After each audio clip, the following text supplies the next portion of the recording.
Pak Gubernur ya. Coba. Baik. Selain Balegda yang keberatan terhadap tambahan kontribusi, ada pengembang yang keberatan enggak? Kalau saya ketemu pengembang Pak ya, nggak ada yang pernah ngomong keberatan Pak. Saya ketemu berapa kali saudara Arisman, Iya.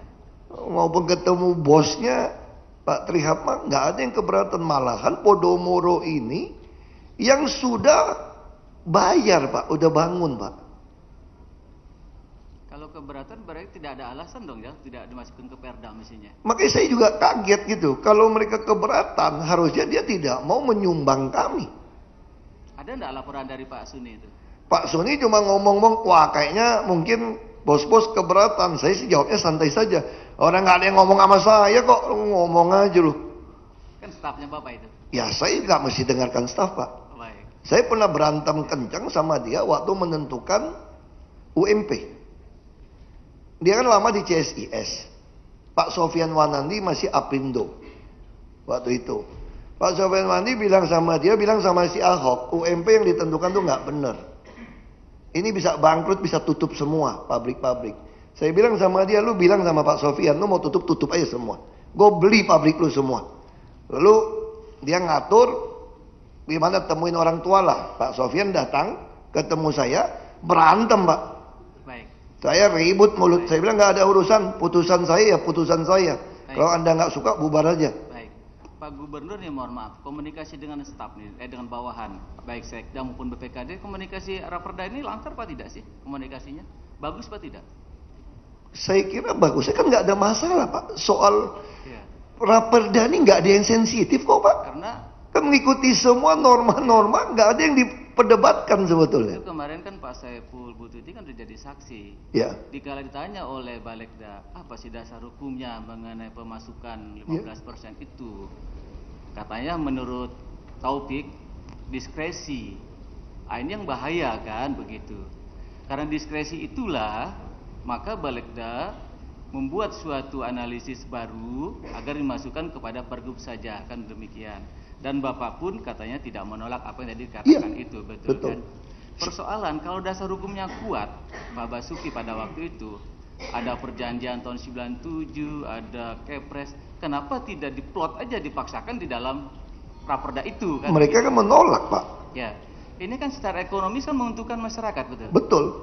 Pengusaha tidak keberatan. Iya, ada perjanjian. Iya, tentunya kan.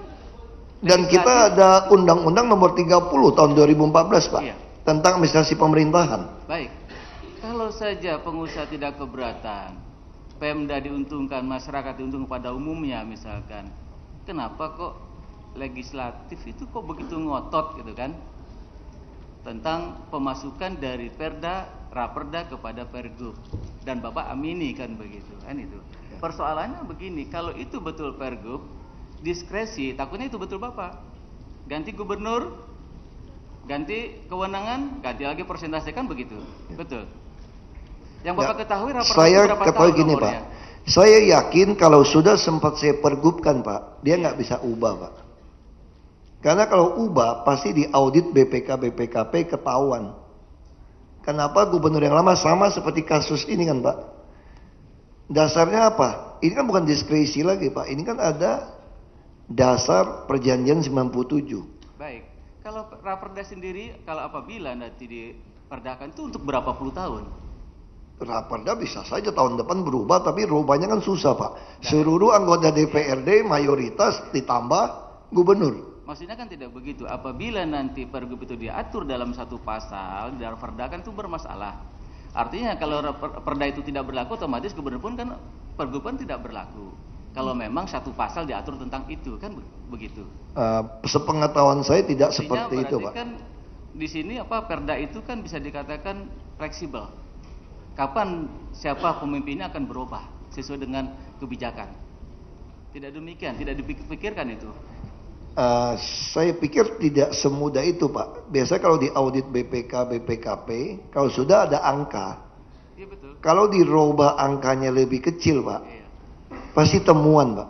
Kalau itu dalam Pergub, kira-kira apa bentuk Pergub itu tentang 15% itu? Kami mengeluarkan banyak pergub Pak, termasuk koefisien luas bangunan. nanti dalam juknisnya apa di Pergub itu bentuk perjanjian atau apa gitu pengaturannya nanti? Pengaturannya langsung 15% kali NJOP, Pak. Jadi setiap kali pengembang menjual tanahnya, Iya. tercatat di notaris, misalnya katakanlah dia menjual tanah 1000 meter persegi, Betul. seharga 20 juta, berarti 20 miliar. Maka kami langsung dapat nilai 3 miliar untuk bangunkan pompa dan sebagainya. Kontrolnya bagaimana? Pakai MAPI, Pak. Jadi ada masyarakat appraiser, Pak. Optim appraisal ya. Nah, jadi kami tidak nilainya berapa, itu pakai appraiser yang menilai. Misalnya contoh, misalnya Agung Podomoro, dia membangun jalan inspeksi. Dia ngaku-ngaku 100 miliar, mau serahkan kepada kami. Lalu pakai asosiasi appraiser, kan dari Menteri Keuangan, Pak, diukur. Ternyata ini barang cuma 60 miliar. Maka kami mencatat BAST, berita acara serah terima dari Agung Podomoro, hanya senilai 60 miliar, Pak. Kalau 40 miliar bagaimana? Mereka rugi. Ya rugi kamu. Baik. Kita nggak mau tahu. Nah, itu cara kontrolnya, Pak. Baik. Terhadap tambahan kontribusi, apakah memang sebelum raperda itu sudah ada kontribusi dari pengembang? Apa bentuknya? Kita apa? sudah ada, Pak, rusun Di mana itu? di Danmogot dan Waduk Pluit. Diatur di mana nanti itu? Perjanjian, Pak. Makanya saya katakan waktu itu kan mereka kan agak keberatan. Kok ini belum jelas, kok kami sudah bayar dulu. Nah, saya bicara gini, kalian kan sepakat kasih 1 juta per meter. Sebelum kita formulakan rumus, memakai staf ahli. Mereka udah pernah tercetus dalam mulutnya, bagaimana kalau kami menjalankan kontribusi tambahan ini 1 juta rupiah per meter. Jadi mengacu aturan kemana perjanjian itu? Kan gini, Pak, Kan raperdanya belum Kepres, Pak. Kepres dan perjanjian. Perjanjian tahun 97. Tahun 97 sudah ada presiden hukum, pengembang reklamasi itu memberikan kontribusi. Hanya nilainya kita tidak pernah baca di sini. Itu yang saya katakan, kalau tidak disebutkan angka, ini liar nanti. Kalau gubernur yang tidak jujur, ini jadi uang ini, Pak. Bapak bisa lihat kajian saya itu bisa 48 triliun. Kalau 1 tahun anggap terjual 2016. Bagaimana kalau dianggap penjualannya bertahap sampai 2027? 158 triliun. Ini sepanjang masa ini, DKI bisa nggak punya uang pembangunan. Baik. Itu pemikiran saya seperti itu, Pak. Itu kan begini. Harapan pengembang dengan memberikan kontribusi itu kan endingnya kan izin reklamasi itu kan sama RPK Pantai Pantura kan. Ya. Enggak, bukan. Kalau Raperda nggak ada urusan kami, Pak. Impactnya itu tidak dipertimbangkan dikala sekarang berhenti nih. Saya kan sudah mendapatkan perjanjian dengan pengembang. Jadi logikanya kalau DPRD quorum paripurna, tidak ada masalah ini semua, Pak. Betul itu kali. Justru sekarang yang jadi masalah tuh saya juga bilang DPRD yang masalah. Kenapa nggak bisa ngumpulin orang untuk ketok palu? Swasta perjanjiannya jelas, Pak, tanda tangannya, Pak. Ngerjakan apa saja juga jelas. Kewajibannya jelas. Nah, kenapa dia berani tanda tangan? Ngerjakan ini, ngerjakan itu. Saya bilang asumsi Anda 1 juta saja, itu sudah triliunan uang Anda harus bayar ke DKI. Lebih baik Anda cicil sekarang.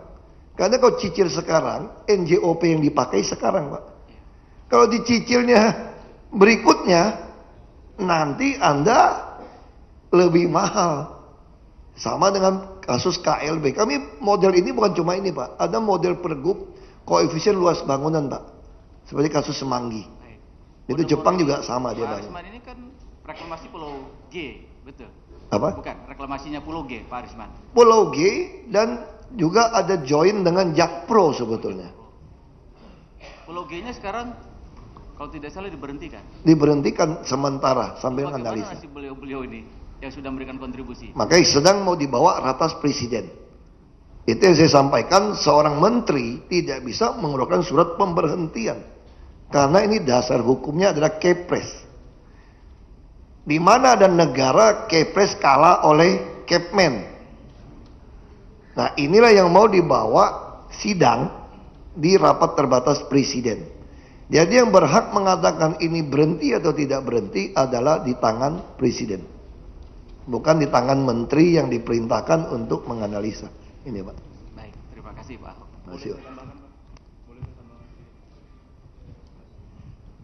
Sebenarnya dari sisi pemerintah daerah juga sekarang sedang mencarikan jalan keluar, Pak. Ketika Raperda ini tidak bisa disahkan, sebenarnya ada Perda yang tahun 1995 untuk menjadi dasar reklamasi ini diteruskan dari sisi pembangunan.